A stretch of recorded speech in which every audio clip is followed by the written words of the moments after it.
Hi,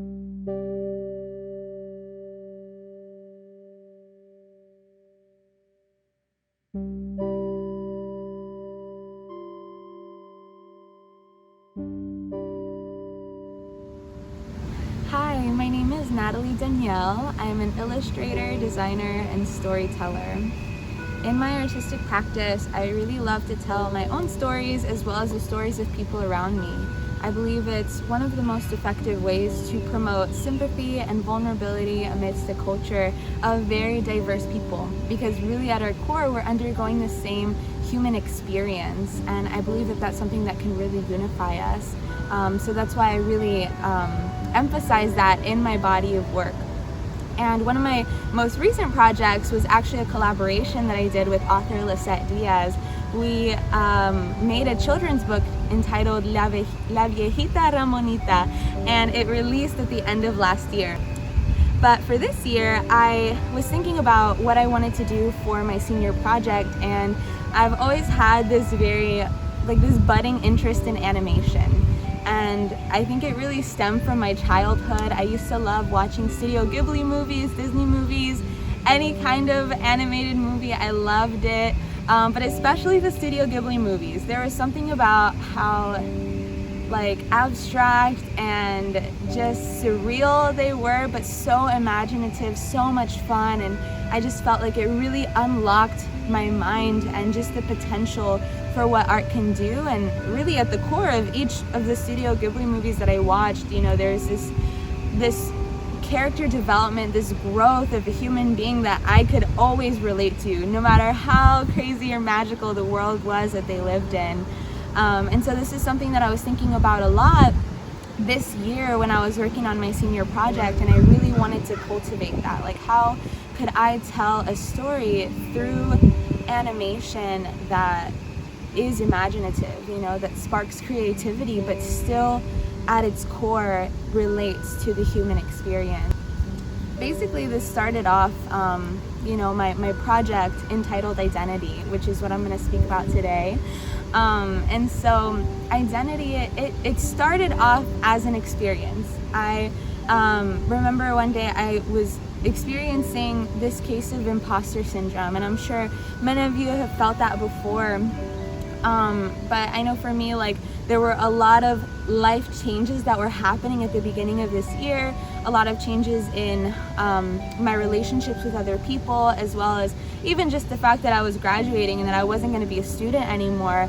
And all my life I've been a student, all my life I've been taken care of by other people, and now I was going into the real world and gonna have to take care of myself. And there was just this moment where I didn't really know what I was supposed to be doing with my life. And I just felt like everything that once defined me was disintegrating. I was detaching from myself, and I didn't quite know how to handle that feeling. And so I just wrote. I remember I was journaling and writing in that moment. And I know that this isn't a moment that's unique to just myself. A lot of people struggle with finding their identity in something solid, something grounded. We tend to want to find it in relationships, in our jobs, in careers, in our status, what other people think of us, and these things, they can change at the flip of a coin. They can change in an instant. And then what are we left with? I really wanted to explore this losing of self, and in that exploration, trying to figure out how to find oneself amidst all of that uncertainty. And so in my writing, I began to write poetry, and there was a poem that I wrote entitled Identity that informed the rest of my project. And during this time as well, I was drawing. I was just drawing random things that came to my mind, and so the ghost imagery that appears quite often in my concept art and in my animation, it originally formed during that time when I was undergoing that experience and just feeling like, okay, how do I describe this detachment of self, this separation of self and examination of self. And so I made a lot of different types of drawings during that time. And from there, I went to storyboarding. And so I didn't know much about animation, and I'm still learning a lot, but what helped me the most is doing a ton of research. And so I researched, how do you even make an animation? And I know one of the first steps is definitely storyboarding, figuring out what kind of narrative I wanted to have. And so I did that, and from there I started developing concept art.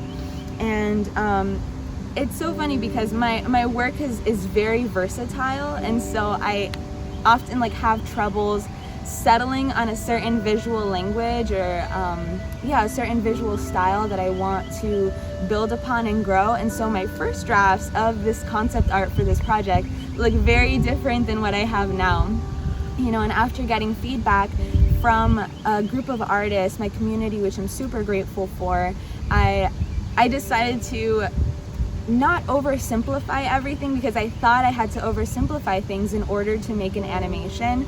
But I decided to make it a little bit more complex, especially in the backgrounds. And I went even back to Studio Ghibli movies, I was like, okay, how do they take simple animation but make it look grandiose, make it look extravagant? And then I realized it was because of the backgrounds, they were so ornate, so beautiful. And so I went back to the drawing board and I started making sketches of even just what my studio looked like. I made digital sketches, and I realized that there are more than just one or two colors that make up a single wall. The way the light hits it, the way just the atmosphere of the room, it changes the way the wall looks. And from these drawings, from these explorations, I made backgrounds that were a lot more complex than my original iteration. And so I continued to develop the second draft of concept work from those studies, and even it just gave me a lot of time to think about this story and think about all the different ways that I wanted to share this vision of my experience, of what I was going through and what I felt like was common to the human experience.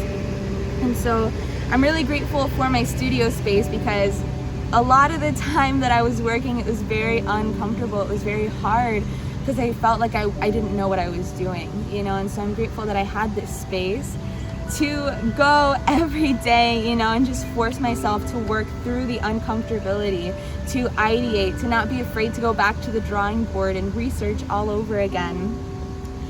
It's funny because, I kind of ended up working backwards. And after I made the second round of concept art, I started thinking back to the original narrative and thinking okay, does my original narrative even make sense? I feel like the idea, the longer I meditated on it, the longer I thought about it, the more it grew and manifested. And so the most recent thing that I've done for this project is actually even just readdressing my storyboards, going back and changing the narrative a little bit more so that it makes more sense. But it was so helpful to go back to just drawing with the paper and pencil and just studying out these compositions and working out what I really wanted to share specifically with this story that I was telling. And so I'm currently working on animating the work, and I have a few snippets of what the animation is going to look like on my website. And the rest of the year, I want to continue to work on it and hopefully finish the animation within this next year, and then release it out into the world and just continue to experiment and explore in this field of animation. And so I want to end off by reading the poem that I originally started with in order to inform this project. And it's called Identity. I find myself in the reflection of your eyes, but when I look in the mirror, I am void of figure. I am a collage of their words, but when their chatter ceases, I am scattered to pieces.